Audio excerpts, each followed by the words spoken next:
Yo guys, what's up? It's Cooking with André. Today we made a very special food.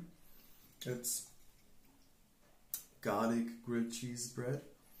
The garlic bread grilled cheese. You can see the cheese is so runny, it's so delicious. And it's so crunchy. Just running my finger across it. And it's so crunchy. Let me bite into it.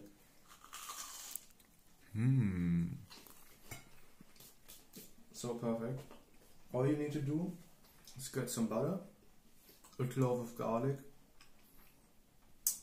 add some salt, basil, olive oil, pepper, and mix it until it's smooth. And then spread it on the inside of 2 pieces of bread. Put one in the frying pan with a lot of butter, normal butter, not the garlic butter. Then put cheese on top. And then put the other piece of bread, garlic side down, on top of the sandwich, so that the garlic is inside with the cheese. And then fry it until it's super crispy, and then you've got a super delicious snack. So perfect. That's great. What do you think?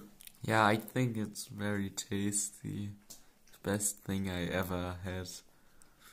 Thank you, thank you. So that's it, Cooking with André. I hope you enjoyed. Feel free to try this recipe out, it's very great. See you then.